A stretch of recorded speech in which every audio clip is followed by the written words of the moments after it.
Welcome to my good bad brain. I'm a normal person, so I'm insane. I've got depression and ADHD, but I'm doing better since I medicated me. I'm still not always sure whether I exist or what being a person even really is, but I figured out a long time ago that being alive is beautiful.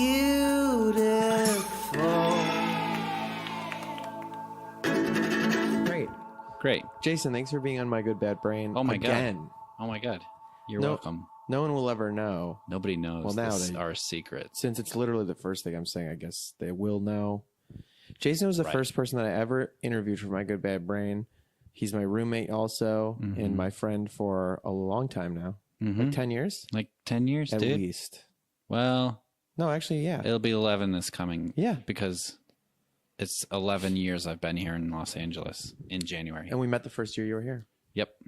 So, Jason, when I decided I want to do My Good Bad Brain, and I decided I was going to talk to people for it, I was like, I've never done that before, and how am I going to keep this going? And I should do a practice. And even back then, you know, when I got like influencer friends to do the show and stuff, I knew even then though that I wanted to talk to normal people, quote unquote, civilians, you know? Yeah. People who aren't in the public eye already, Right. in like big ways. Right. And I still have held to this thing that I talk to people who are like diagnosed with mental illnesses or open about a mental illness of some kind. But also I think everybody in life faces challenges. And I'm also just curious to know how people that I observe get through life. And that's turned into this thing on the show where I talk to friends periodically who, again, are not like in the public eye.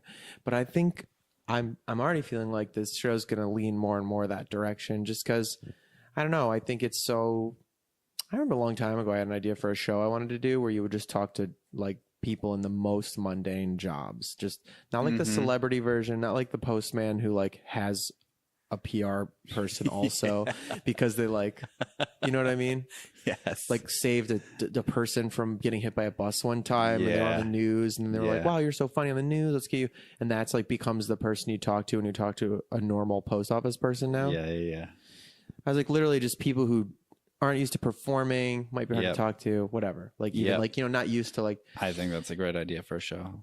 Maybe one day. But so in that sort of thing, in my inexperience with talking for long periods of time in this podcast format, which is so like intimate and so, you know, you can't have like time to fill. I mean, when I started doing the solo episodes, I would literally just talk to myself while doing other things to practice talking. Anyway, so you were the first person I interviewed. We did it here in the apartment where we are again. Very comfortable.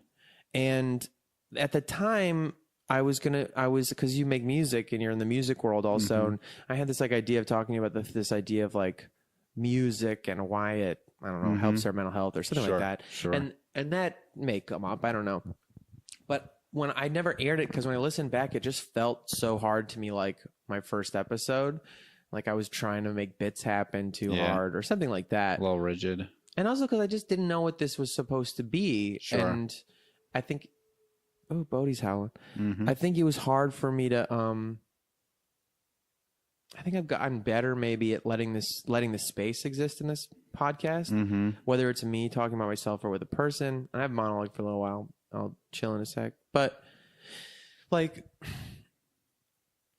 I think the nature of what this thing wants to be is a true reflection, slow pace, long thing, hangout, introspective, whatever moment of honesty of whatever it is, honesty of our experiences. When I talk to other people, the honesty of my curiosity, and not like make that feel the pressure to make that too polished. And that first attempt, I felt pressure to make it polished. I felt pressure to make it funny. Most of the podcasts I listen to, are like very like funny. And so, you know what I mean? I wanted it to be like, well, I want this to be entertaining. And I think I'll never be able to fight the urge to like want to make things entertaining because, you know, I'm an entertainer. But I really think the important I don't know. For me, what's become important about this podcast and my interpretation of it in the world is its strange honesty and it's quiet. Yeah, well, that's what I've enjoyed from the ones that I have listened to. Which ones have you listened to it? Yeah, definitely Miles has struck me. Right, because even he's also being his close friend. Even that struck me doing it. Like there was a lot of stuff I learned things about Miles in that because Miles is our other friend who's about the same amount of time. I met him, I guess, the same year I met you because I met him like my first year in LA, and I learned things about Miles on that podcast that I didn't know. Right. Some of I like knew bits and pieces, but the bigger parts. So it has been a strange. It's kind of interesting. Like I would keep doing this podcast if no one listened. Yeah, in a weird way. That is good. Yeah, because it's like you know, it is. Oh, some therapy, just talking things out. And it's kind of a weird. It feels like a strange like Greek ritual or something from ancient times to like have this formal environment to talk to people that you know or know closely or know like some of them are just total acquaintances. And then I'm like, will you come to my podcast? And that really means like, I'm going to ask you everything. I'm going to ask you like intimate things. I'm going to ask you. And with the people that I already know well and intimately, it's become this, I don't know. It's like, it's still like creates this imbued environment. Like do you want to come have a hangout? We're going to do it on a stage though. It's like a compacted 5 to 10 year friendship or a relationship. Yeah, but getting to know somebody. But then also that creates this added level of like the strangeness of people who we're close to, because by talking to you in this context and in this format that is just inherently it's framed, it's imbued because it's like there's stage lights, there's this thing. I'm immediately knowing you. We're having a knowing that is not our usual one. Right. And is not even our true one. Like you can't really, there's this acting exercise in Meisner work, I guess, which is like you get on a stage and do nothing. You're supposed to literally just like be on the stage in front of a room of people and do nothing. And it's so hard at first because you do so much, like you're so acting. You're actively doing nothing. Yeah, and you just become so conscious of like my hand's in my pocket now. And now I'm scratching my nose and did I do this on my own accord or did I think about doing something because I didn't want to do nothing? And especially if you're an actor, you're like, I'm going to really be living right now in a natural way, you know? The beautiful way people are just it's just there. They don't even think about it and they touch their ear. Yeah. You know? Do you try to also be the best at doing that? Yeah, you try to be. I mean, I'm on record, I believe, in Annihilation, that movie. Yeah. That's the one I always talk about. There's a moment in that movie with Oscar Isaacs when he's talking to Natalie Portman, like before the movie really starts going crazy. And it's a memory of her with him when they're in love. And there's a moment, I don't even remember what it was. I just remember my reaction to it was like so human, like so human and deep and subtle and real that I was like, he's more human than I am. You know what I mean? It was like I recognized it so intimately and also knew like perhaps I would never be that complex, not in an acting performance, like in life, you know? Yes. He portrayed a character so complex that you think your real life person is less complex than that guy. Is less real and not even complex, but like real and lived in and subtle and dense. Like that's kind of the way I interpret really great artists and stuff as being different from me, or like people who seem like quote unquote geniuses. It feels like their experience of existence has a greater density than mine. Right. Like every square inch of experience is like more rich. Yeah. You know? It's something that it's very hard to compete with or live up to. Or to put it in audio terms, it's like I'm getting MP3s and they're getting waves or whatever. You know? Sure. Like much just higher resolution. Yes. That like a lot of people are like, I can't even hear the difference. Yeah. You know? What's it? Yeah. I kind of have that like on most speakers, but then the people who can hear it are like, oh, yeah, this is so different. Yeah. And I don't know. That's that like, I don't know. We talked about that thing that like one day they'll be able to have a Turing test, like because the AIs will get advanced enough, they'll need to be able to test: are they self-aware, are they empathetic, whatever. But what'll happen is some people, like some human beings, won't be able to pass this test, like real, like quote unquote biological born human beings. Yeah. Yeah. Like people will be like, your experience of life is not as rich or complex or subtle or self-aware as this robot we've made. Yeah. So, ooh, that's awkward. Yeah. Yep. And then for sure, if you have a measurement, you'll be able to have tiers of measurement, and it will be like people will grade out to levels of reality, like how real, how human they are.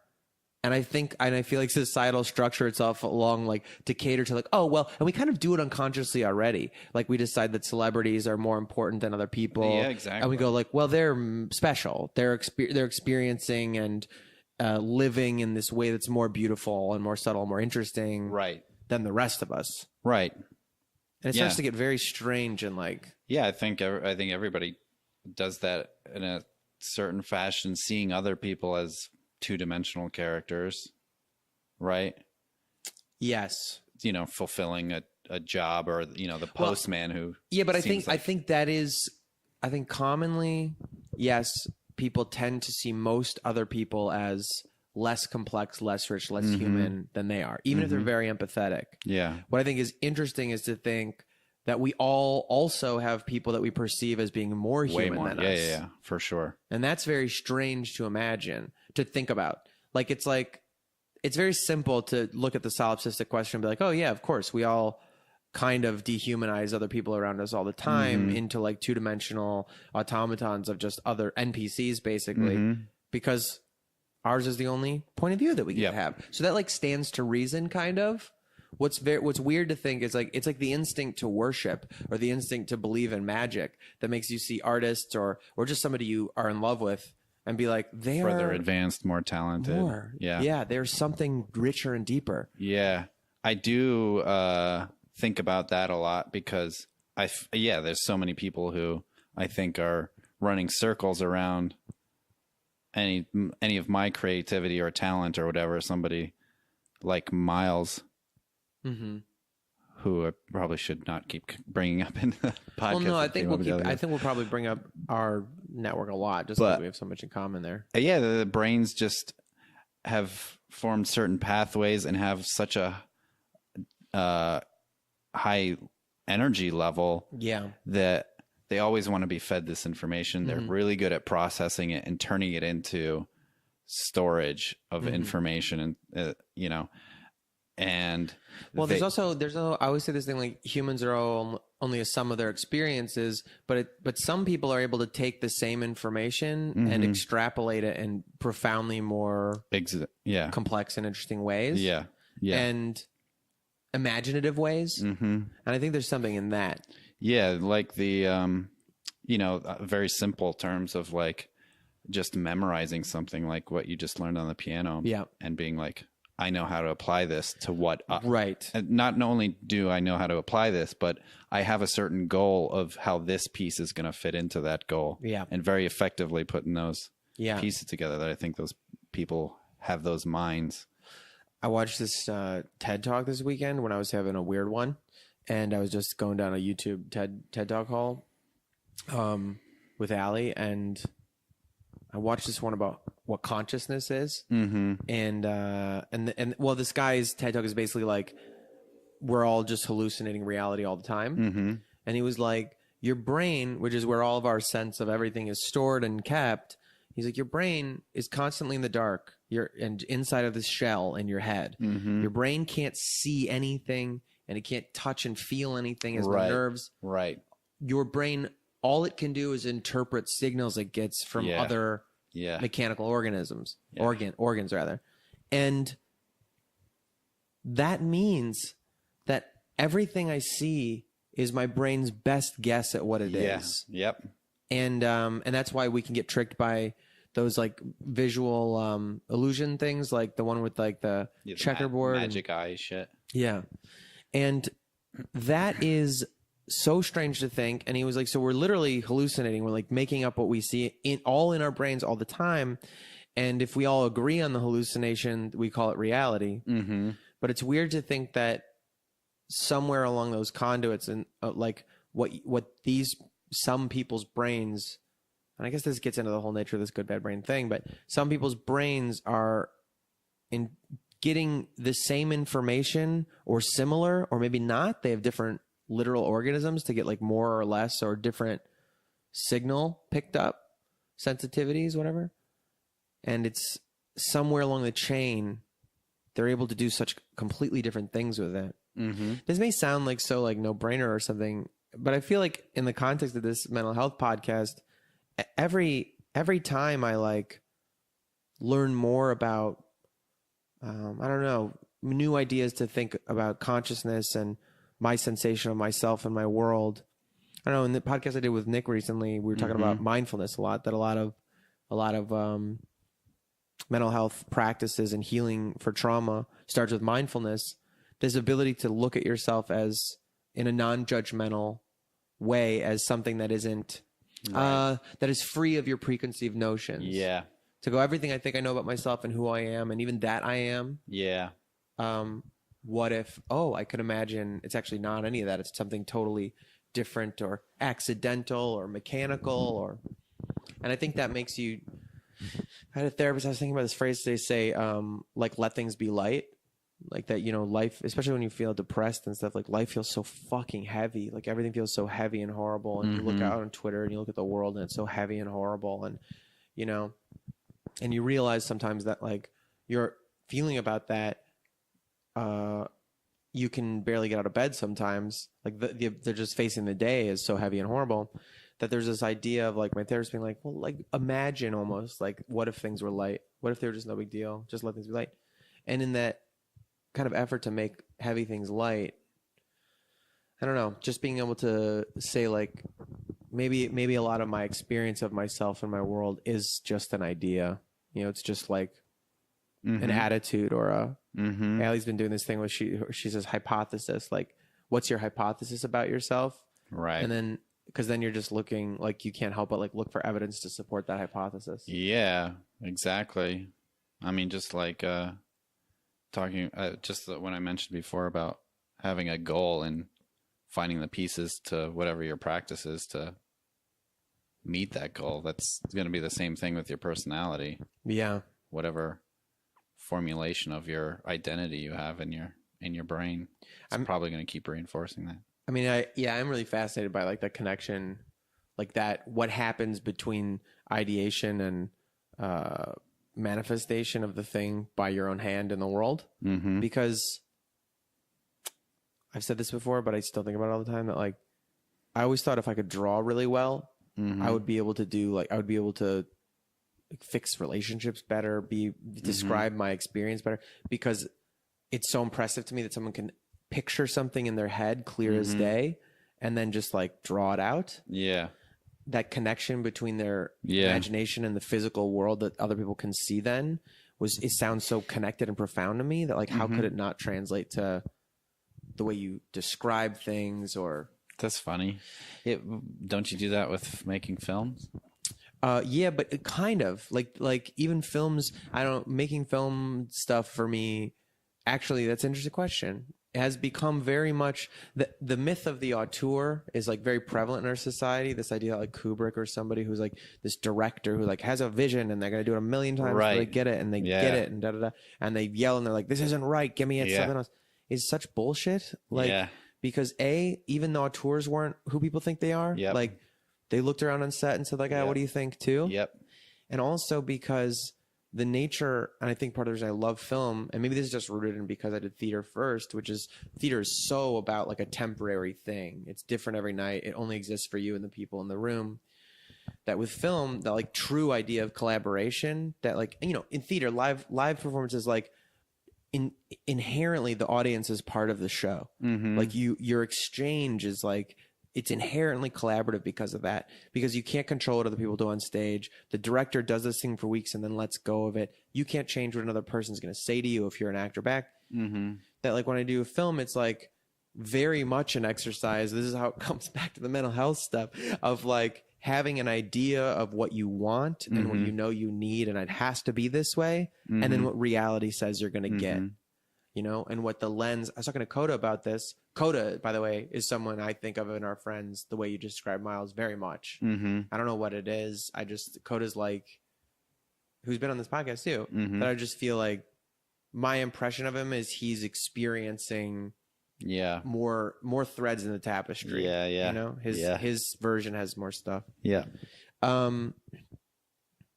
I don't know. What was the thing before that? I don't know. All right. Maybe I'm going off the deep end. But I did have a thought, and maybe it's gone now. Yeah. It's kind of that vibe. I think we both lost Well, I guess I'll because we could just keep riffing on whatever. But the thing I thought we'd talk about that as just a theme to go on about for a little bit, and maybe it is related to this because we keep talking like lovingly about these buddies we have or these other people that are in our lives, and this kind of, I don't know, maybe we both, I don't know, you're an artist, you know, we're both like do this thing where we're just taking in our world so constantly and trying to like make sense of it and trying to just survive over the top of it. You and I have known each other for 11 years. We lived together for like 4. It's got to be 4. I think it's going on 4 is what I think. It could be going on 5. And we even like we're pretty close friends before that with you know, our other friends because like we had a group chat. We're just like really already in this very place close, of like close friendship. Close-knit group. And then we moved in together, and we didn't like think twice about it really. I don't think there was a huge like, do you want to move in together? You know, it was like, yeah, that makes sense. We checked the place out. You lived like really close to here already. I live close to here already, and it just made sense. Yeah, it was checking boxes too. I think I was ready to like save some money, live with somebody. And I think we had talked about, mentioned it, toyed with the idea before, so it like just fell into place. Sense. And we would like hang out already, like making music and stuff. Like I don't know, we just whatever. Yeah. At that point, I don't even know. It's like weird. It's all blurred together and like just this who we are now that feels like it's always been this way. So it's like hard to tell. But this question has come up as we've talked through it because we've been together through like relationships and weird like shaky non-relationships and and we've been through so many different things, and we're both in our 30s now. Like, you know, we're like fully grown men now. Grown men in terms of age. Grown men. Yeah. I would call them. And the thing that we talk about that, like riffing off that's like weird is our previous generations, our dads were not like this. Yeah. Like they may have had better and worse qualities or whatever, but whatever they were part of a generation that had a different idea of what they were supposed to do when they were grown-ups, and different maybe options, even if we got into like economics of like, you know, how much mortgages were and college was and all those things, and affording like this different kind of life. But this is all to say that like they traditionally paired off in their 20s and stayed with the same woman or whatever, not in my parents' case eventually, but you know, but had kids and started doing this whole different thing. Yeah. The nuclear family. Yeah. And we feel both like, you know, we're still kids in a lot of ways. It's weird to be facing that. We're like, we were talking about this the other day that young people are becoming a different species a little bit. If they're young enough, they really do experience things and have ideas and ways of speaking in their cultural, like whatever. That's like, oh wow, we're getting older now. But that being said, I think our perception of ourselves is still one of curiosity, wonder, even maybe like possibility for what we're going to be. Like we didn't like have to decide what we are already. Yeah. That's, I think, a huge driving factor of, maybe that is one of the strongest motivators out of our generation, where there seems like always some kind of possibility. Yeah, that like you aren't yet there yet. Yes, but you will get there if you just keep on this road. And I think that it's hard to figure out whether like our parents' generation had desires that they sacrificed, or that they just kind of had a more ingrained structure of what they were to do with their lives. Yeah. Like, I think my thought before related to this was like, you know, what input were they getting when they were growing up and formulating their ideas of the world and the ideas of how they should be in family and career and all that? Like, what was their input? And in relation to what our input is growing up and coming up in a more heavily entertainment and content focused upbringing, where a lot of our input was, movies and this like passive entertainment that we get. Then we got formulating ideas from all this like movies and celebrity culture and now Instagram and social media, that the input is definitely probably throwing off our expectations of what we want to be and what we should be. Well, I feel like part of that might be, so the big question that I wanted the theme to explore, just to finally say it out loud, but return to your thinking about that, is just companionship and the different shape that it has taken for our lives. And I think I want to talk about it because I think of it this way, as like a hopeful and important thing, because it also felt related to a few other things that happened, like this like kid we met this weekend at that was like, at a party, who had like his own young male thing going on of loneliness. And then watching that, we were watching that documentary. I came in last night with Zeke, my other buddy and producing partner. And you were watching this documentary about the rise of alt-right stuff in America, these like white supremacist groups and Nazis and shit. And we sat down and kept watching it because it was very compelling. This woman who made this documentary, that like every single one of them, it's the most obvious thing in the world, but that like they're all just fucking traumatized and lonely and sad and unloved and hurt. And they find these groups where they feel loved. And I don't know, I think the problem of loneliness, especially among males, and the kind of validation and comfort and love you're able to receive and give among each other and in culture at large, is pretty sick in like our culture right now. And it's like a fucking huge problem. And even just on an individual basis of like, if we are looking at the ideas, the feelings of depression or loneliness and stuff like that over time in our strange culture where we didn't pair off and we don't, necessarily have stable like girlfriendly relationships all the time, whatever, that how do you find companionship, especially among men, like who seem to only, like a lot of men seem to only young men at least, allow themselves to bond if they have somebody else to target. Like whether it's truly as anger or just like boys locker room talking about girls, like if there's some object of scorn, like the way men will just bust each other's balls and make fun of each other, like from junior high, like making fun of each other is how you express love. And I think there's like a perversion of pathologizing of that sort of instinct when you see in these hate groups, which is like these people who they add the violence, add the fear and the hate of the like traumas that happen to them, but then like pervert that thing of when we make fun of people, when we fuck with people together, that's how we can be bonded, and take that to an extreme. Then it becomes like racism, like violent racist targeting. Like we are all bonded together because there are other races that are threatening the world of us. And so, you know what I mean? It feels like there's like a perversion of that thing that we have to bond by attacking together. Yeah.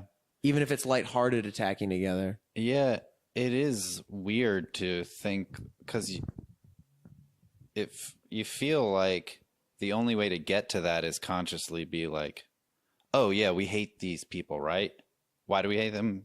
These reasons? Oh yeah, let's band together and consciously together hate these people. Yeah.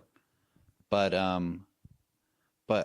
don't think that's how it happens. It's these more like subconscious things and trauma and like,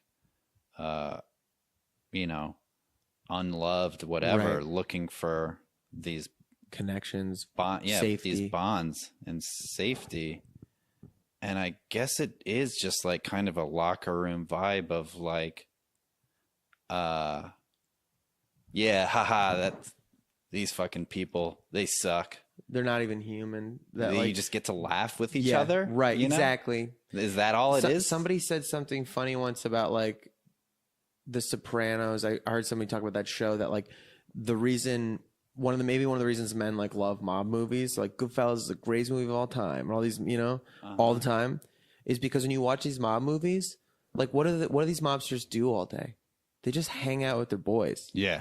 Like, and then sometimes they beat people up, and sometimes they take money from people. Yeah. But really, like, they spend their days like just chilling with their boys. Yeah, just like fucking playing cards or something. Yeah, exactly. We all picture them playing cards and just hanging out and doing nothing until one of them was like, "We gotta go. We got a job. We gotta go kill this guy." You know, and good mob thanks, voice. dude. I feel good about that mob voice. Yeah, we gotta go kill well, I can't say I signed an NDA, but I'm really actually good at doing mob guys, I guess. You know? Cool. This guy.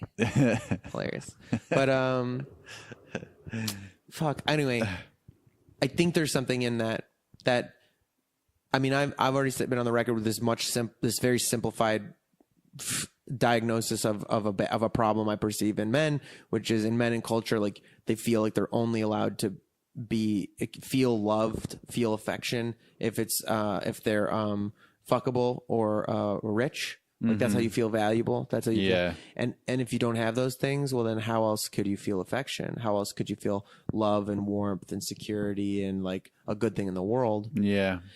And I think something, you know, not to toot our own horns, but that among our group of friends and men and my brothers and something is that like, I believe we've discovered this alternative that in some ways I've concerned myself in the past, like, is it stunting us? Like, are we supposed to be out finding a woman in a heteronormative monogamous thing and make a family or whatever? And are we just man children? We went to... are we man children? Yeah, we went to dinner one time with some people you worked with, and we're joking about like that we just dress like dads, like wearing dad hats and like...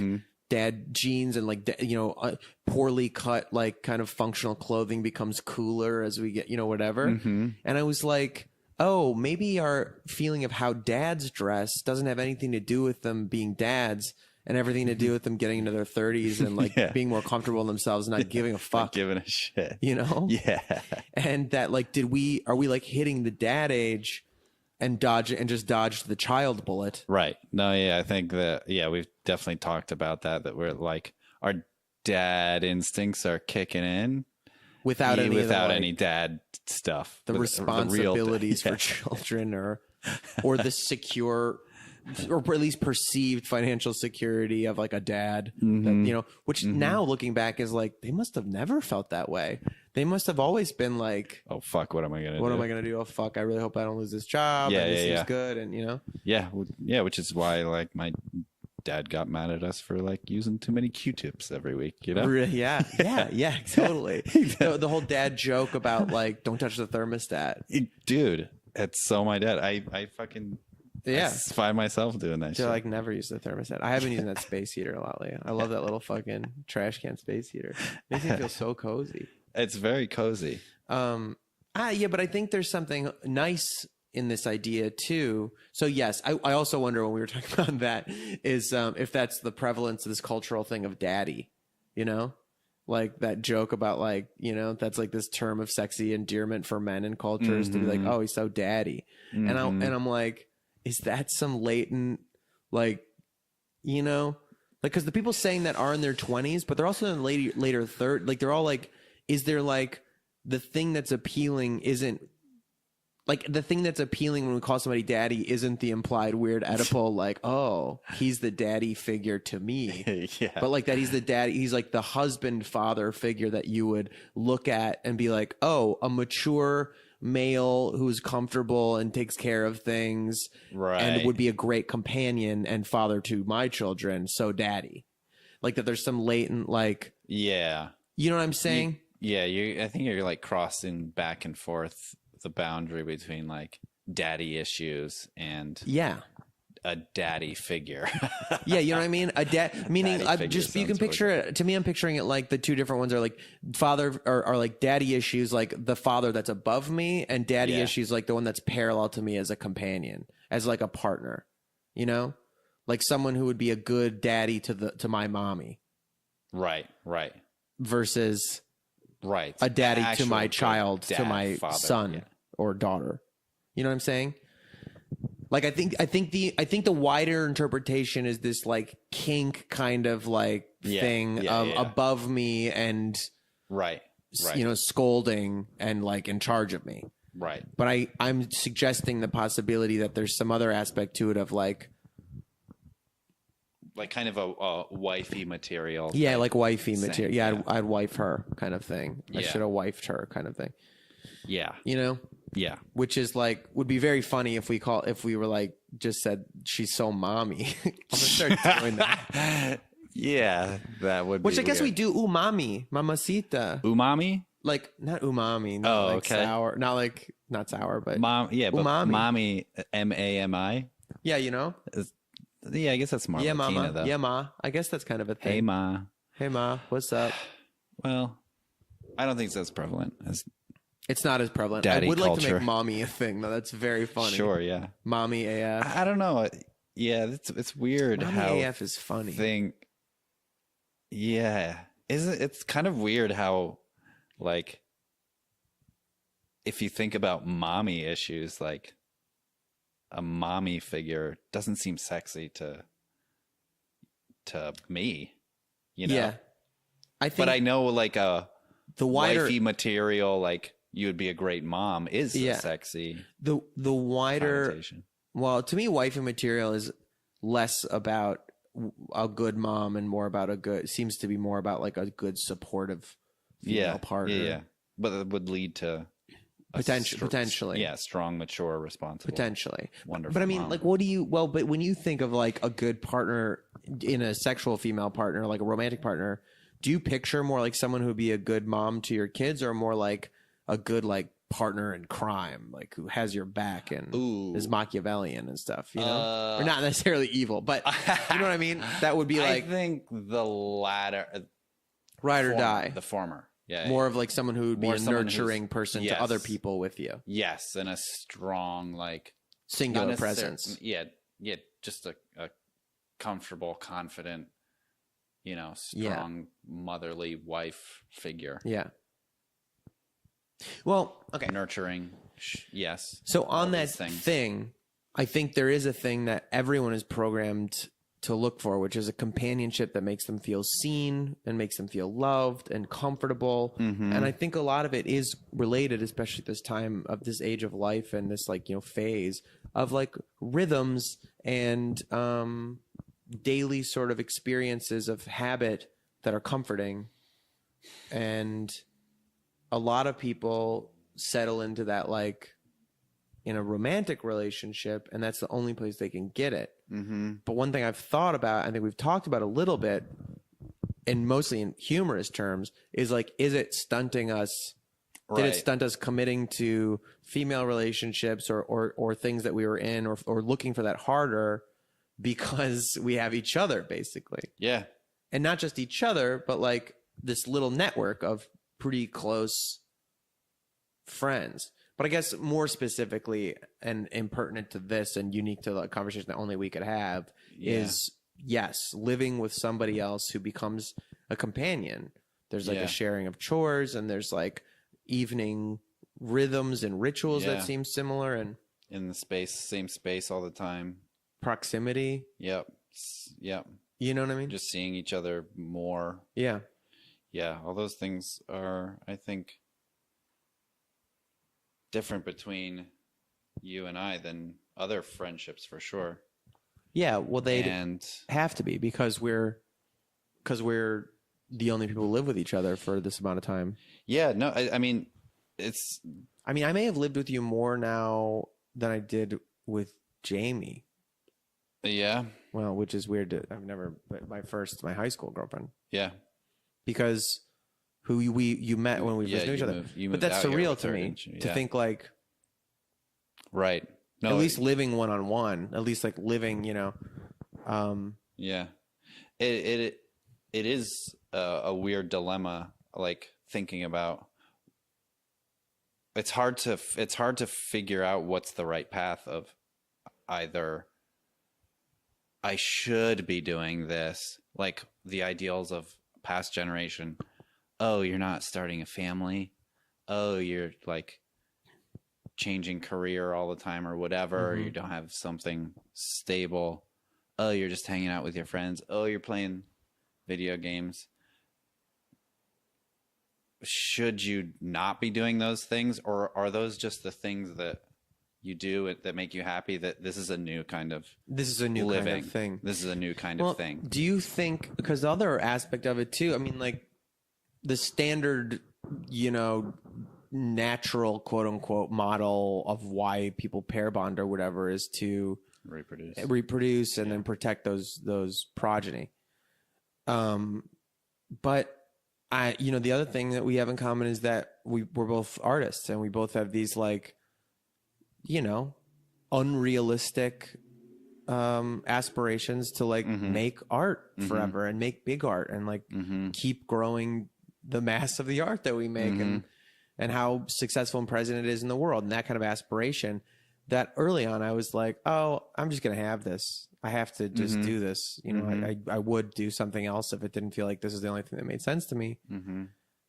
And is that, I don't know. I think about the kid thing a lot. Like, does that, what is that, and how is that in terms of like, is it possible that that there's this big lie of like the natural purpose, quote unquote? Right. Yeah. No, that just like connected dots from before, like thinking, what is the input again?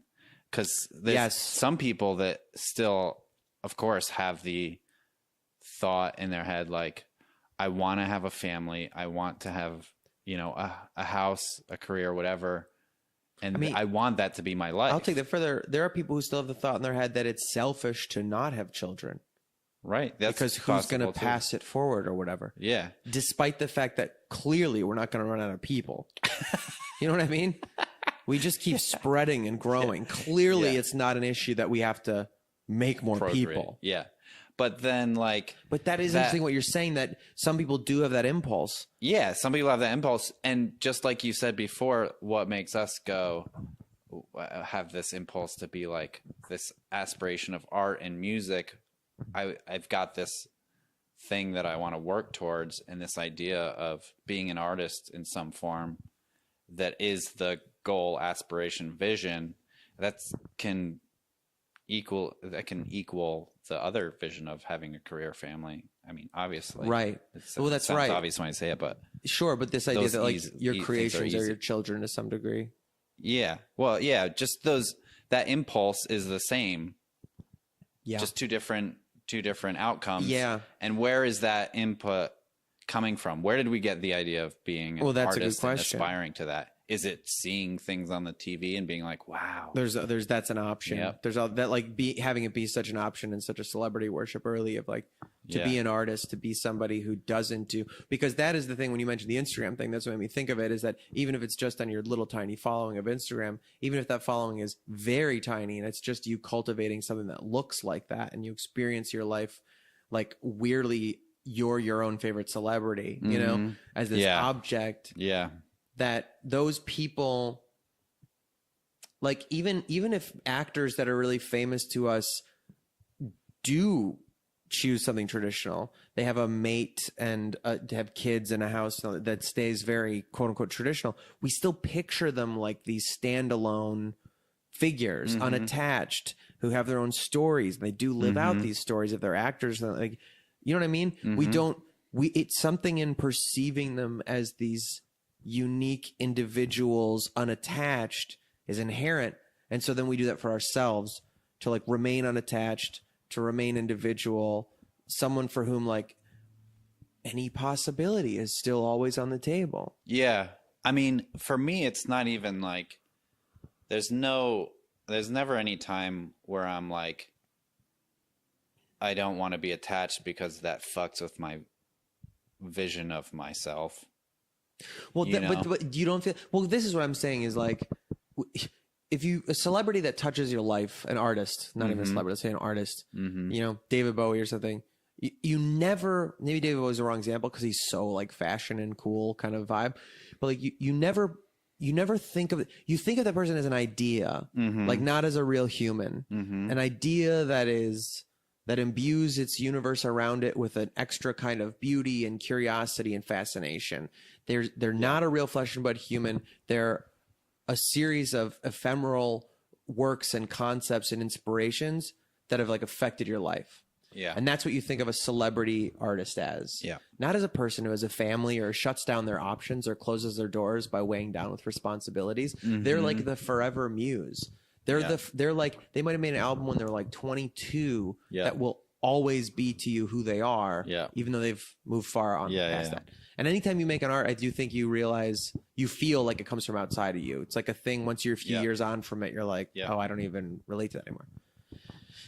And I think it's interesting to think that growing up with those examples and seeing them so much, and then now this availability of Instagram and social media and like advertising culture, that like the natural child of that came up from the 40s and 50s to make you a celebrity of your own life, that there's almost a way to treat your own self like an idea, like to treat yourself like an idea that represents whatever values and qualities you wish you did or think you did. Yeah, an abstraction though. Yeah. And so now, instead of being a person to ourselves, we become abstractions to ourselves. Where we're always thinking and observing ourselves. Yes. From who am I? What's my image? What's my aesthetic? What kind of like, what's my brand? Yeah. It's like the actor on stage doing nothing. It's like, how can I now do anything authentic, because I'm always observing myself. I am constantly providing an audience for myself to be reacting and collaborating with instead of just living.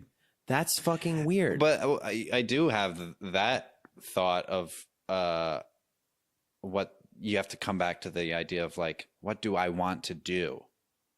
Not don't think about now what do I want to be? How do I want to be perceived? Or what I look like? Exactly. Yes. What do I want to do?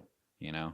And that's like anytime, actually, I think that's a great fucking way to get out of the existential problem. Yeah. Which I've experienced in my life. From making it more, bringing it down to the earth of mental health, like practical mental health stuff. I will say, in the past, so many times in my life, I've wondered, won't someone come save me? Will someone come save me? Can't someone see me? Come help me, please. I need someone to show up for me. Show up for me.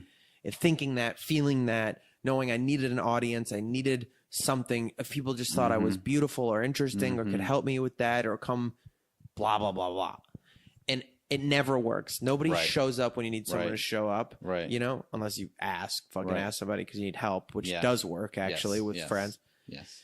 But existentially speaking, on the flip side, anytime if I'm in that space, go show up for someone else, check in with someone, go help on a project, cook something for someone, just anything where you go out of yourself and do a thing and not focus on how you feel and how someone else could make you feel differently, or how whatever. Like if you go do something, it takes that energy and it puts you into your hands and into the world, and you see that you exist by the evidence of other people that you can help. Yeah. And I think that is, I don't know, anybody, it's so easy, that depressy kind of space we can get in.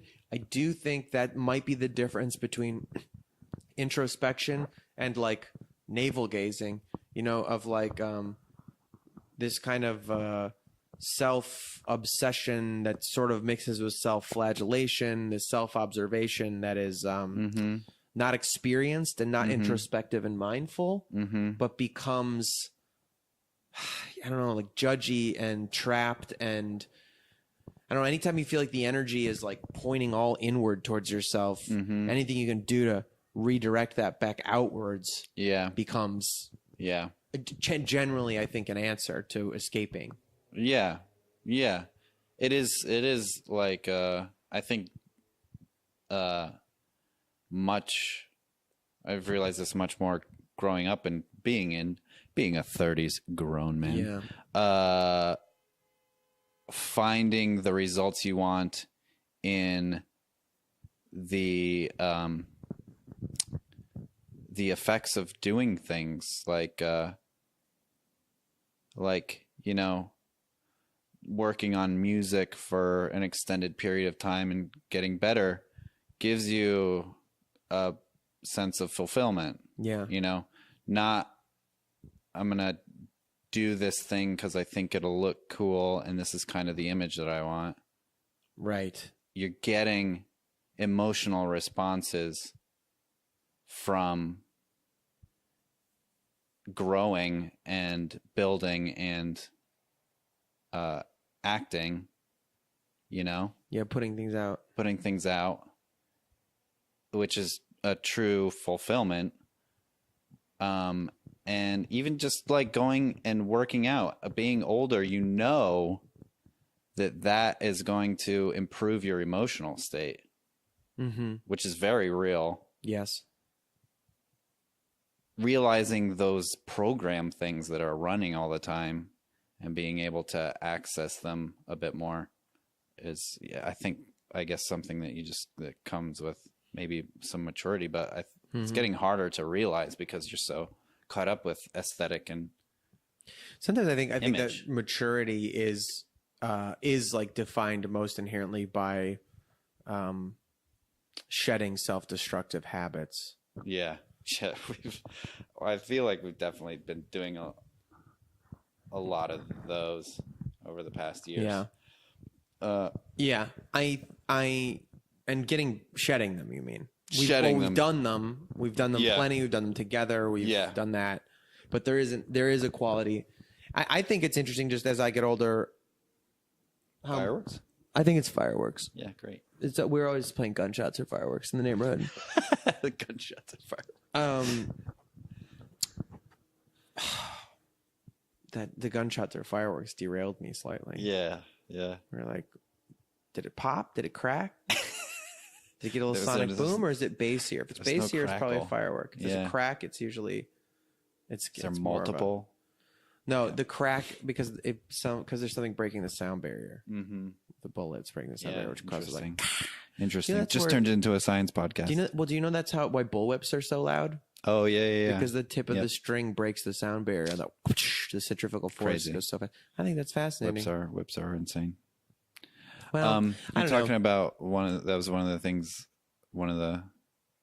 about maturing, getting older, shedding self-destructive. I'm just surprised to find that it's getting easier to not do the self-destructive things. Right. Yeah. It was definitely hard before. I remember trying to quit drinking for 30 days one time and being like, "Oh fuck, this fucking sucks. This is so hard." I know it's so weird. It's tough to like take credit for it or anything too at times because the feeling is just don't do this thing. Yeah, it like doesn't even sound as fun. Yeah. I'm already entering, I think, the one of limiting coffee. Yep. Because I'm like, fuck, my stomach's like really is fucking my stomach up a lot. Yeah. It sucks. I love it so much. I know. It tastes so good. But it's like weird. It's weird that it's just like the trade-off is just like, it's just not worth it. Yeah. And it never was worth it. Like, you know what I mean? Like puking from the spins, drinking and stuff was like never worth it. Never worth it. But it's weird that now it really feels that way. Yeah, and to even think about it, there was no benefit. Yeah. I mean, I think it's important to have like experiences like that to look back on. And it's just so funny to think like, well, you got sick, but you did have a lot of fun. But it's weird to me to think there are people who never do that, who just hear the cautionary tale, who are like, yeah, if you drink too much, you puke. And are just like, maybe try like at some point. They never really like love the taste of liquor. Yeah. Like they never, like they're grown-ups who would have whiskey and go, oh, wow, you know? Yeah. Like, oh, wow, that's strong. Instead of just like the way we would drink. Yeah, be like, yeah, this is terrible. Give me more. Yeah. I mean, it tastes so good. Like it really tastes good to me, even though that can't be true. You know, it's just weird that it's weird to think there are some people who the chance at having self-destructive romantic stories and experiences like that didn't appeal to them. No. And just lived this other life where they were like, yeah, I've never made myself sick from drinking. Like the postman, probably? Like the proverbial postman of the like just some guy? Yeah. Yeah. Pretty much. I don't know. That concept's still interesting me. Oh, really? Yeah. Oh, maybe we'll pursue it. Yeah, let's do it. I mean, I could just start doing it on this podcast, I guess more. But like without the bent of mental health so much, I mean, this podcast could easily slide that way and be But like, that's what- I could easily do that. A series of like, this isn't focused on what's wrong. This isn't like, what's your mental problem Yeah. and mental health, Yeah. which I think is like kind of unfortunate that that is the way that mental health podcasts and mine and all mental health discussion is structured, is like, what's wrong? Even this episode, I'm trying to go like, what I'd like to discuss is like making Is people there understand something wrong with us? Yes. Yeah. That there's, or more that like this well, I guess the one of this I wanted to kind of get across, my ulterior motive was that the perception that there is something wrong with you for feeling weird, that you are alone and not a quote unquote normal paired off companion person, is a false one, I believe, and that you have more to offer the world than some sense procreation. of like procreation, of course, and then also some sense of like proving that you're a normal, quiet, calm, safe, lovable person who's going to have this paired off romantic thing. Like this strange, like singular vision of how we're supposed to feel fulfilled Yeah. and feel connected and warm and safe. Yeah. It's fucking silly. Where did the input come from? Well, where did the input come from? I mean, part of it, I guess, Interesting. came from family modeling, but definitely the media, definitely like Yeah. social mores at large. Religion. Yeah, religion. Yeah. Whether you practice it or not. It's No, religion's totally. trying to pass that Did down. you ever read that book? Did you read that book when you were a kid? It was like a picture book about like this street of all the houses are exactly the same. And one day this bucket of orange paint falls out of the sky on the roof of one of the houses. No. No. The story's like, it's this street, and one day a bucket of orange paint falls out of the sky. Nobody knows where it came from or what happened. Lands on the roof of this house, and it's just this big, giant, crazy splashes of neon orange are on the roof of the house. Mm-hmm. And the street, every house is the same and neat and happy. And everybody else on the street is like, oh, well, he'll clean that up. He'll fix that up right away. Yeah. I don't know. Yeah. But the person who owns the house, the next morning, everybody wakes up and it's like a million colors and it's so like crazy and different. Yep. And they're like, yeah, I don't know. I just got inspired. I like love the orange on my roof. And so I painted all these other amazing colors. That's what I thought it would be cool that way. I love it. And people in the street are like, what the fuck? You're ruining the street. You got to like make your house plain again like ours. Make it neat. Make us the same. And then like the next day though, another house on the street is suddenly a boat. It's like shaped like a boat. And it's like they were like, yeah, I always like wanted a boat house, like a boat shaped house.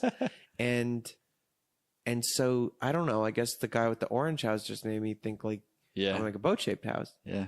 And then this like just snowballs till like there's like maybe some whole, but the story basically is just like everybody in the street starts making their house what they want their house to be. And it's like this beautiful story that really stuck with me. Mm-hmm. Obviously, it's come back now, but I do think the basic imperative or suggested like possible reality of that thing, which is like, hey, yeah, life can be totally normal and fine to like be the same as everyone else, but like the first time something different shows up in you, you don't have to cover it up and repaint it to make it look like everybody else's house. What if you took that first different thing and ran with it? Yeah. And we're like celebrated it and fed it, and we're like matched the rest of your life to that strange, unique thing about you that was beautiful. Like, not only is that a good idea, but also like it inspires other people to do it too. And if we all did that, like maybe waited for the accidental, unique thing that showed up in us that was like, oh, that's different than everybody else's. And then just let that flourish. Like what a thing that would be. And then I think there is a kind of interesting thing that's happened among us and our friends, at least, of like pretty non-traditional closeness and friendship and, Yeah. Yeah. I mean, I Companionship. don't think I've tried to think about who else I know that would be in a similar situation as us, but I just did, and I can't think of anybody. Yeah. But I mean, I think like we kind of have this unique thing with these extended networks too. I mean, some people were a little more traditional, I guess, got married or whatever, but I don't know. I don't know. I think I just see it. I don't know if I see it more in the world. I feel increasingly sort of like strange, I guess, in this sort of like perception of like that reality, the thing I was talking about earlier, that like reality is something we all just hallucinate together. Yeah. But that like within our constructs of reality, of society, and what makes us feel connected or safe or comfortable. And I don't know, I think it's kind of hard not to attach your mental wellness to what's normal. Right. That is a good, yeah. Like I don't get offended by like quote unquote ableist sort of language about like, some people don't even like the word idiot, but like about like, oh, I'm so crazy or I'm so fucking fucked up and depressed. I just language that makes it's easier for me to cope with, and it's funny, and I never think about it at all. But I do think that instead of calling people crazy or whatever, this idea or normal, quote unquote, saying that the flip side of it, instead of using the term normal, they use that term neurotypical. And I think that there is something about that, because normal does seem to carry this like moral value of like good. Like normal, if you're not normal, it's kind of like bad. Yeah. Instead of this alternative idea of like, what about neurotypical and atypical? That like maybe there's just something atypical about what's going on, but it's not like weird. And I like the word weird, and I think I don't mind it, but I do think it creates more clarity in the vocabulary to say like, just like there's maybe neurotypical ways, like there's typical ways to feel connected to your humanity around you and other human beings, like, or a small group of personal, intimate, knowing people. There's also atypical ways that can be as satisfying and rich and unique. Yeah, I mean, when you're just talking about that, it's weird that you kind of like, I don't know if it's different groups creating different connotations with the word normal. Yeah, but you kind of get conflicted because normal starts to sound like normal dumb, starts dinky, to sound like yes, boring. Exactly. Don't want to be that. Exactly. So you get it from both sides, and you get trapped. Like I am always like go back and forth between like, there's too much like individualism in Los Angeles. Too many people getting to be artists. But that seems to me to be more you're kind of in your brain conflating and struggling with this thing of what you were describing. And we were kind of co-creating, I guess, about like the vision of one as one's own celebrity. Instead of like being yourself, being an artist, you're like being yourself, being the audience to yourself, being an artist.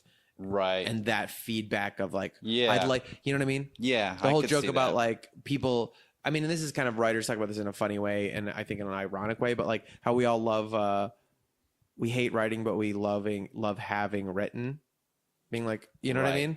Like the process of writing is so excruciating, it becomes this joke. But I think there is an aspect that to me seems to be what you chafe at more when you describe like, is everybody just too creative and too like unique, quote unquote? It's not that they're truly trying to be creative and unique for only the uniqueness to be unique, to be like the descriptor and archetype and aesthetic of unique. Exactly.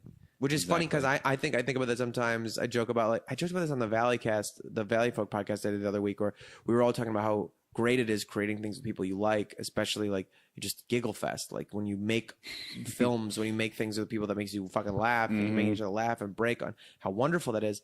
And I was saying that sometimes I do have this vision of myself that I'm just gonna I would be like an artsy, dark, like very like indie, kind of abstract, very sexual, dark, weird movies. You know what I mean? And you make these intense pieces that I kind of like to see and whatever.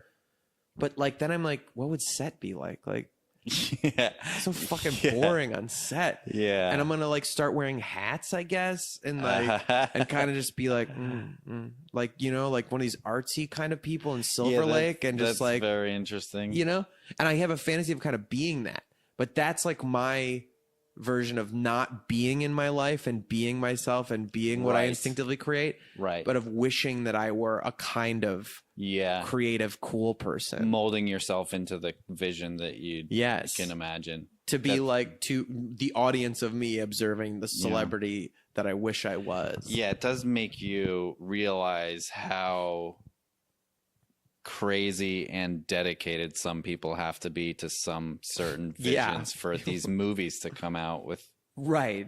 Or that it just fits them, perhaps, that they truly feel that way. Yeah. Like the dedication to the vision isn't an artificial one at all. Exactly. Yeah. For some of them. Yeah, for sure. Yeah. I don't know. I mean, who knows? I feel like I'm just a baby in my creative life, you know? Like I really do feel like I'm barely scratching the surface. I agree. I think internet culture actually and app kind of culture hurt that for a bit. I think like I'm grateful for all my time in like digital media and YouTube and all that shit because I think it'll shape all of us. Like this strangeness of this time of like the good ass content joke that I make all the time, like the micro content, the impulsive thing that takes no planning and takes no effort and is just like here and makes some people laugh or get some likes or whatever and maybe even goes viral, you know? Yeah. Like I'll appreciate the time of that for what it was and what I experienced. But the same way, like when Clever shut down, and I felt this kind of like sense of like, good, I need to stop that. Yeah. You know, Yeah. I need to like start doing, or like I was shocked. You know what I mean? Things that like you're like, wait, when you went and started making like working on your music and the production started getting bigger and more in depth and more like, you know what I mean? Yeah. And not just that, but just the fact that you were making it at a professional level instead of just like serving it, observing it. There's this thing Ira Glass has talked about where like the space between wanting to be a creative and then being one. Yeah. And that like to get into making art, you have to have good taste. Like because you wouldn't do it if you didn't like think about it all the time and love it, and how devastating it is the first time you try to make something, right? And believe like with your good taste and the thing you want to make, and you hear it back and you're like, oh no, you know, and you see it back and you're like, oh, that's not how I pictured that looking in my head. That's the shot we got. That's not what I was. And and then you just have to power through that and keep making things so that maybe one day you really will be making the things you actually want to make. Like the drawing analogy. Yes, the drawing analogy. Yeah. That the closing of the gap between what you imagine and what you're and what you'd like to do and make really is you have to do it over and over and make things that are going to make you want to die when you see them. That's what a master is. Someone who just keeps doing it. Craft. Yeah, keeps doing it, but can speak freely in the language of whatever. Yeah, speak freely. Craft they're doing, and because I still believe that even the mastery is still not like, I almost feel like getting to a level where you can do the auteur thing and really put out what you want, quote unquote, specifically. I almost feel like I think that still is like lower than mastery. That like true mastery is meeting it where it is going in with a preconceived notion of what you think it should be and finding it turn into something else, not because of incompetence or because of like inexperience, but because you know how to listen to like that language of the world that says like this thing you wanted to create is saying to be something else. And then you follow that and find something better that you've now co-created with like the, you know, sentience of existence itself. That sounds very much like who's the documentary guy? Damn it, Werner Herzog? Yes. Hell yeah, dude. Werner That's the nicest thing you ever said to me. Yeah, that sounds very Werner Herzog. One day you will not try to create anymore, but you will listen to the language of the world. You. It will create itself. You create each other. I don't know. Well, let me move into my final question section. This has been a nice, heady little existential thing, but let's do the 6 quick cues anyway, even though, I don't know. This was kind of abruptly started and abruptly ended, but I don't know. I'm trying to contain these babies a little bit more these days. So 6 quick cues. The first one is always like, have you been diagnosed with any kind of mental stuff? And even if not, I'm trying to just broaden this question out more and more every time into like, what do you struggle with? What's your biggest mental health struggle? Yeah, I've never been diagnosed with anything. I think I had a tendency to try to like self-diagnose or figure myself out a lot, and had tried things. You know, I've had like always struggled with like alcohol. Right. And there was a time, you know, You've done periods of sobriety though too, right? For like years at a time. Yeah. Yeah, I had a period of like 3 years of strict sobriety. And it was definitely good. That was just when I moved out here, I think. It started before I moved out here and overlapped into when I moved out here. How old are you now? 36 now. So that was, isn't that weird that I met like you when you were 26? Yeah, that's insane. That means I met dude. you when I was 26 and I was 23. Dude, yeah, that's crazy. that's like when I think what really a young. 23 or 26-year-old is Yeah. now, I'm like, oh, Insanity. babies. Yeah. That's weird, dude. Fucking, that's a third of our life. A decade ago. A little less, but A third of our, yeah, exactly. crazy. A third Really of our life. wild. Anyway, So you would self-diagnose. You would struggle with that, and I would always be like, "What's wrong with me? What's wrong with me?" type of thing, and try different things. What felt wrong? I probably can't even answer that now, but it felt like I didn't know who I was, and I wasn't, that good at being social especially without alcohol. And social awkwardness, and that sort of thing. So I think that was combined with the alcohol and trying to figure out who I was and be okay with myself and try to just interact with the world and having some kind of vision of myself that wasn't playing out and trying to figure that out. Did you have a vision of who you thought you should be that you weren't living up to, or did you not really have a vision but just a feeling that you didn't like what it was, or that it was something wrong with what it was? That's interesting. And since it's been so long since I've Felt like that. But What was the turning point? I know. I don't know. It's been gradual. Yeah. A lot of different things happened. There was, there was a relationship in New York that was kind of a breaking point. I think I've had friends and whatever that I've experienced go through the same kind of heartbreak that isn't just a heartbreak. It's like a kind of a personal trauma, a questioning of identity and such. And I think that was a big point for me. And, just relationships, going through things, dealing with like alcohol and such, and kind of, I don't know what else, but I think it's a lot of learning from everything, little bits of everything, friendships, relationships, family, life, career. It just makes you feel more like this chipping away at figuring out like, this is who I am. Yeah. This is the one that feels like who I am. Yeah. Would you characterize that initial feeling that maybe contributed to the wanting to drink more and the off feeling?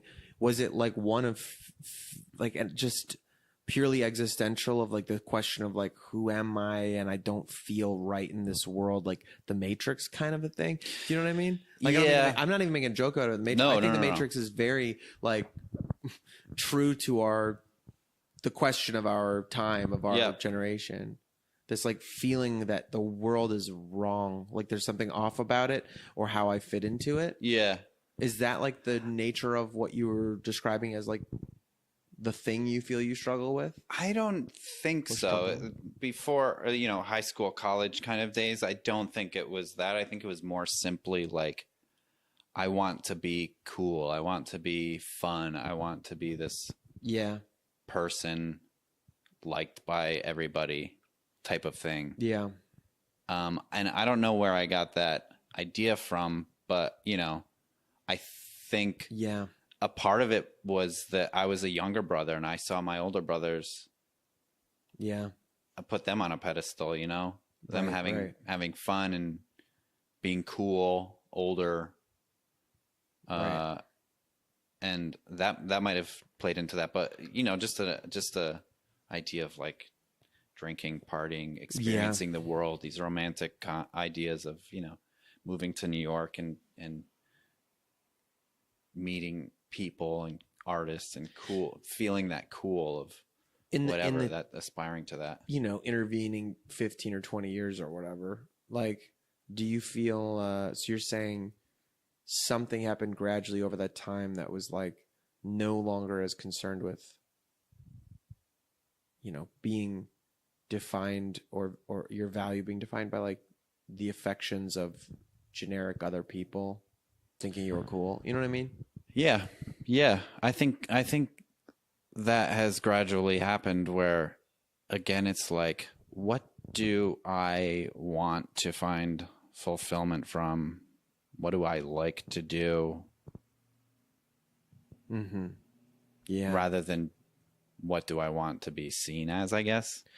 Yes, like that's really like, I do think if you shift your experience of personal value and personal enjoyment of life away from how am I perceived to how do I feel when I do certain things, then you focus on like, yeah, well, what is not the feeling that I get from other people having an idea about me, but the feeling I get from doing things that I choose to do. And if that which is within your control. Yeah. The other thing is so arbitrary. Yeah. The thing that's within your control is like, what can I do with my hands and my heart and my intention and my time? Yeah. That brings me a good feeling. Yeah. That is as good or better than that feeling of people like magically liking me that I have no control over. Yep. Yeah, that's really fucking good. Yeah. I think there's like very profound, like specific advice in that of like, again, stop trying to wait for people to show up for you, show up for other people. That like start trying to, if you feel very concerned, I feel like that's an anxiety thing too for me. Like if you feel very concerned with the opinions of other people and the feelings of other people and your external world and how it affects you, try to like look at it, what are you doing? Like, why not just shift the focus to things that you can do that make you feel good? Yeah. Yeah. Because then it's in your power. Then it's under your, Yeah. And I don't want to like, going through that thought process, there's obviously rewards to be had for, striving for, accolades or whatever, or peer respect that may not be the, fulfillment of just the thing, which can also lead to success and whatever fulfillment and happiness perhaps. But so I just don't want to discount those things. But yeah, but that's funny because that's like a byproduct of doing something. Exactly. That's like, exactly. I don't know. I feel it's almost like being really concerned with your perception and the shape of you in the universe rather than like the shaping of things in your hands. Is really putting the cart before the horse. Yeah. I mean, I don't want to, the reason I say that is because I don't want to, I feel like there's possibilities of people having strong motivations from something like that help them strive to be great. Like Michael Jordan, I think was always so competitive with his siblings, and that helped shape him as a basketball player or whatever growing up, that's a whole nother episode. Yeah. Because he was also like a corrosively unhappy person, it seems. Exactly. Like. And I mean, who's going to tell Michael Jordan that like, you got to work on yourself and enjoy basketball more than worrying about who's better than you. I know. Yeah. So, I mean, well, that's what like There Will Be Blood is about. Yeah. Yeah. This like bizarre celebration of the masculine ideal as like, there's a competition in me. Yeah. I want no one else to succeed. Yeah. I hate most people. I see nothing in them worth liking. Yep. I that a lot. Yeah. My brother would do the milkshake quote. Yeah. Right now, but I'm not going to do it. Yeah. Okay. So the second question is like, you done any kind of therapy or you tried any medications? I know like that obviously drinking would fall into that category to some degree, but like, you try any medications, you try any therapies, what's worked for you or not worked? What have you tried? I had when I had a like really tragic time the first time when I was living in New York, and this relationship really fucked me up. I went to a couple therapy sessions. And it was just like one intro session, basically. And I never followed up on that. I actually ended up just moving out of New York and just moving home for a bit. So it wasn't as didn't seem as urgent, and being a safe space let me settle in and repair or whatever for that period of time. And I've always toyed with the idea of going to therapy just to, you know, talk things through with people. But I also went to an AA meeting once with a friend just to get a sense of it and see if that was an issue. And I don't know, like, I'm not certain that it's not an issue, but I've always been okay surviving without those things, I think. Yeah. And it's never been like an urgent sense of like, I'm fucking freaking out. I need to do something. Yeah.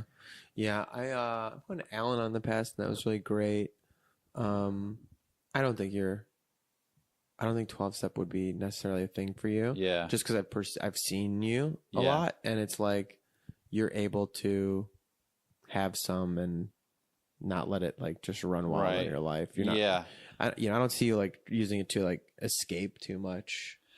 Yeah. No, I know, but you know what I mean. Like totally. Even the way.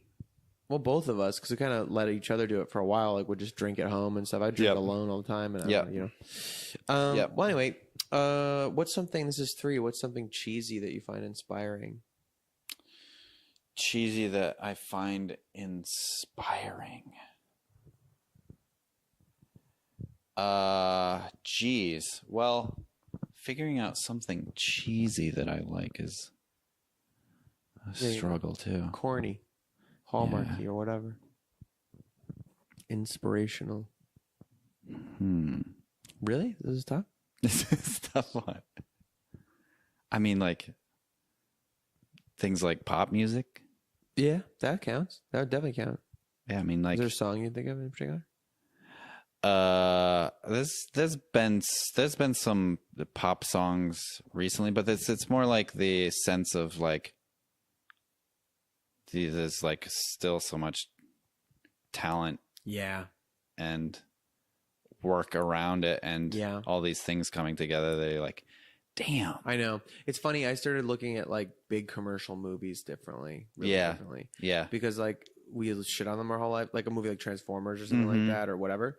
But like the fucking work and like that and honest to God craftsmanship it goes into like making something that good and that polished is yes, a lot of resources. But people don't understand, like, yes, things cost a lot of money, but you're paying for very talented people to do things. Like, it's amazing. Even levels to it. Even shitty songs and stuff still got these like pop production. Mix engineers. You're like, even industry people who might seem like just, you know, just doing their slick industry shit for themselves, but a lot of work goes into all aspects of those things going together. The movies especially, just admiring the production. Well, the other thing too, I was on a plane recently where I watched First Reformed, that Ethan Hawke movie. That, I thought was pretty, I haven't seen that. I want to see. Pretty fucking good, I thought. And I watched on the back seat of a fucking airplane, you know, like the back headrest of an airplane. And I really did have a moment of like, and the lady's like in the aisle trying to like sell you the credit card of the airline. And just that feeling of like, damn, art like leaks through still. Like the weirdness, like in all the like commercial bullshit and all the things and all the blah, blah, blah people say it's like all just to make money. Still somehow this fucking movie about like the way we're destroying ourselves and our planet and this like really emotional, spiritual, and also like literal climate change. It's like, all, you know, in the back center of this fucking airplane is so amazing. Like that like somehow makes it through the filter. This like legit art. It's amazing. Anyway. Yeah. 4 is fourth question is, what's something dark about you? There's a lot dark about me. I feel like, I think that I'm always looking for like the weird dark side of art and thought and anything really. It just has always been more fascinating for me, way more interesting. Like I have a hard time making happy music for sure. Really? Yeah, definitely. I guess I know what you mean. Yeah, definitely. Your stuff's all pretty like epic at the very brightest, you know? Yeah. It's like, it's still like movie. Yeah. In this like big way. Not, you're right. You don't write like jingles that they'll put under like listicle videos on Instagram. I remember Tony wanted me to write that song at the end of Fourth Door, and it was kind of like a closing out, kind of joyous. Everybody's dancing around, and it was tough, celebratory. It's very tough, very tough.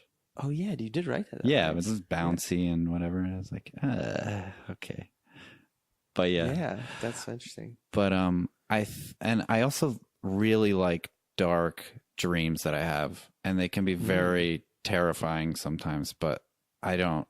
Again, it's like what makes me respond to those and not other things. Right. Like why? Where did that impulse come from? Where I'm like, fuck, that scared the shit out of me.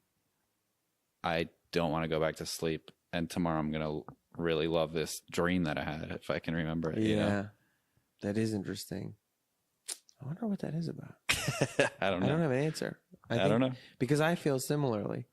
Like I have like I was just telling you before this podcast started. Like this weekend, I was having a weird like dissociative, as I was falling asleep, getting like sleep paralysis thing I haven't had in a while. That I even to the point of like sort of on the peripheral of my vision, feeling like a shadow figure in the corner, kind of a feeling. Not like a super duper intense one, but like, you know? Yeah.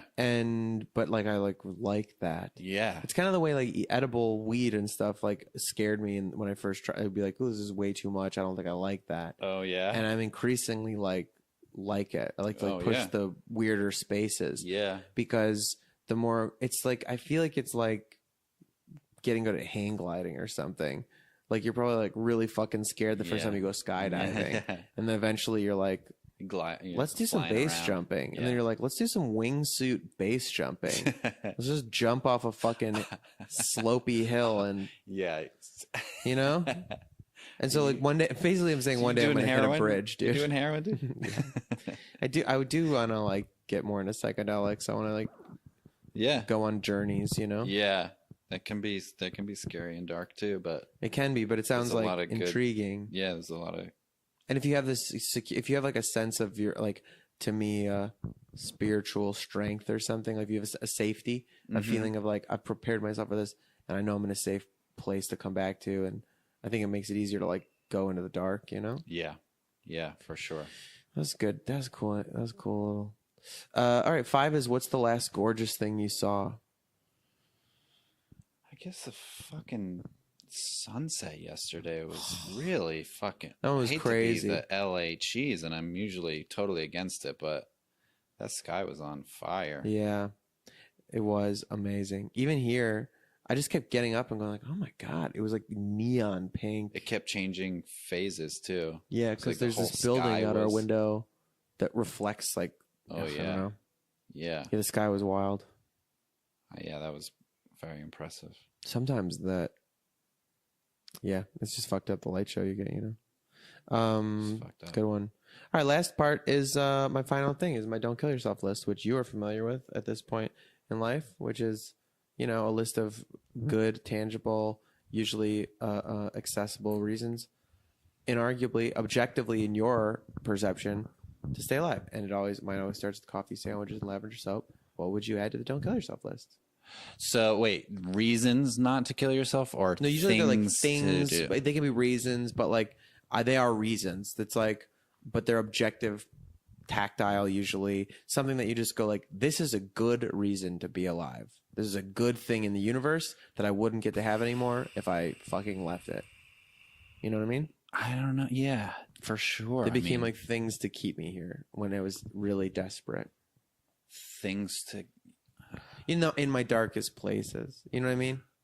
They were like handholds of like, well, you don't get to have fucking espresso and a creme brulee ever again. Right. I mean, that's kind of. I don't know if I had like little tangible things that I held on to when I was having hard times, but just like so I've been getting this breakfast sandwich from Dinette. Oh yeah. And along with it a cortado. And every time I go and eat the the breakfast sandwich and then take a sip of the cortado, it's like I go on this nostalgic journey of flavor and feelings through the taste of that cortado that is like nothing else. Yeah. And I guess that would be my don't kill yourself list. It's just like a fucking simple ass little pleasure. Yeah, I accept that. It's like, yeah, wonderful. I agree. Yeah. Coffee will definitely do it for you, dude. That's it, dude. This is going to be our app. Hey, at least for now. Maybe we'll do another one. We'll see how long this episode. Part 2 coming soon. Soon. Yeah, I just locked you into a sequel. Yeah, I'm into it. I mean, I just want to make it to a year of this thing, and we're halfway. More than halfway. That would be awesome. More than halfway. You should. This is going to be 30-something, episode 30-something. Great podcast. Thank you. It's objectively made my experience of my life better, in true, like, pretty subtle, like, just experienced ways, like reflecting each week on what I am and how I'm doing and how I'm feeling and what I'm doing to adjust that. That thing you said about like focusing on what I do and how that makes me feel instead of just like how I feel. It's this ephemeral thing. Man, it's making my life better. Yeah. And I hope for other people they feel that we are them, that like we all are experiencing some shit, that like the window dressing of the colors might be different, but that like the experience of being a person is pretty similar, full of like doubt and fear and a gradual shift over time, darkness and lightness, and just a strange struggle that we all have to be people. That's shared, even if like every other aspect of the aesthetic of it is different. Yeah, that is a very good, very good way to discern those things. The aesthetic of it. Yeah. I'm sure people see each other as not having these things going on underneath them, but the struggles that's human. That's like the question. Yep. Of what the whole like, what's the meaning of life? But like that I don't think that question truly is about like an answer. It's about like the fact that we suffer with this strangeness of like the TED Talk I watched that I talked about, the one about consciousness, the thing we all agree about hallucinating. He draws these conclusions at the end, which are pretty interesting. And one of them that he says that's a conclusion for him, like a hypothesis that arises from his research for him, is that AI, robots, whatever, will never have true consciousness because they can be more intelligent than us, but that intelligence and consciousness are not related. So you can be very dumb and very unintelligent and still be conscious, and you can be very intelligent as a machine and not have consciousness. And then he feels and believes that from his research and observations and whatever, that consciousness is inherently tied to life, and that the way our brain interprets signals from organisms of the body to keep it safe, basically, to be able to see things, smell things, touch things, taste things, and navigate this world and keep this organism alive. That's where consciousness arrives from, is the ability to contemplate oneself and keep your organism alive. And so that only with life that can be lost and that can be like, that is a mechanism that must be like sustained. That's where consciousness comes from. And that without that life, without that inherent risk basically in every moment of presence, there's no reason, consciousness will never arise. Because then it's just physics. It's like rocks and gravity and celestial bodies. And that there's something in that which is like when our organism ceases and consciousness goes away, that there's like nothing to fear in that. Because, it's what my friend Mitchell said on this podcast, which is like, he knows he's not afraid of death because he's not afraid of where he was before he was born. Right. Yeah, that's a great thought. And it's a really great thought. And it's what we were talking about joking the other night about like this idea that sort of like, what if there was a video game that was like a fully immersive VR experience that had psychotropics and everything, that was like, you only play the game for like 45 minutes. It would be like a game of League but you experienced it as a whole life, and that you were so in depth in this like hallucination game thing that while you're playing the game, you wouldn't know that you were playing a game. You would feel very afraid of dying. Like part of the selling point of this like very advanced game would be like you will be immersed in it and experience 100 years of your life and come out and be like, oh, dinner's ready. We got to get to dinner. Yeah. You know? Yeah. And that if that existed, wouldn't you sign up for that? Be like the weirdness of like a role-playing experience or something. Oh, yeah, that's weird. Because that as soon as you get out of it, you're like, you'd have a sense of that, like, wow, that was cool. What time is it? Oh, we're going to be late for dinner. But it doesn't seem that crazy because, right. You know, because relativity. Yeah, because relativity. Yeah. And that, I don't know, that there's, but anyway, that's just related to that idea that the organism's fear of, you know, things, that its need to keep itself safe and protected and alive is where consciousness comes from. I don't know. There's something like really interesting that truly we are defined by our struggle, our question of why and what we are, and why we feel out of sync, and what's the right way to be, and that like that all seems a little bit rooted in fear, but that's because like all of consciousness is somehow attached to the fear that is necessary to protect your organism and keep it alive on an instinctive level. I don't know. I don't know why I said all that. But just that, you know, it's like okay, I guess. Yeah. Like wherever we're at is okay. And that like there's something in knowing that struggle is inherent to our existence. Right. That makes me feel less concerned with like there must be something fucked up with me for being fucked up. Yeah. We're all just brains sensing it all. Yes. And it will stop sensing it at some point. Yeah. And that like while we're sensing it, try not to feel as though maybe this is why we would drink ourselves to puking and think it was a good idea, was like, oh, we're on this ride. We're trying it out. Sometimes you do self-destructive stuff to be like, trying it out. What's it like? But that it doesn't have to be so bogged down with like, I'm bad. That, you know, I'm doing something wrong. There's something wrong with me feeling wrong. There's something like fucked up about how off and strange I feel. Maybe that's appropriate. Anyway. Taking it for a spin. Yeah. Yeah.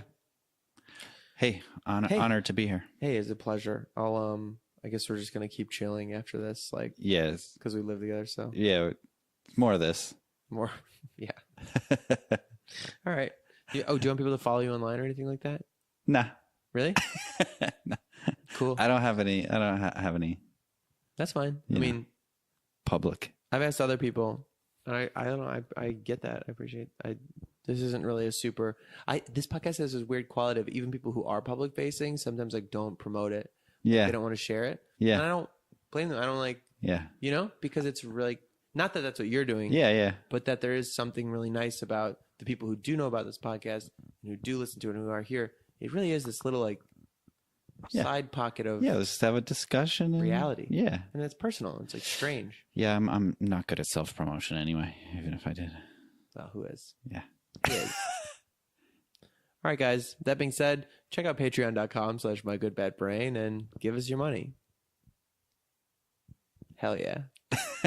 Self-promotion, baby. Yeah, do it. All right. Good night. Bye. Have a good. Happy holidays.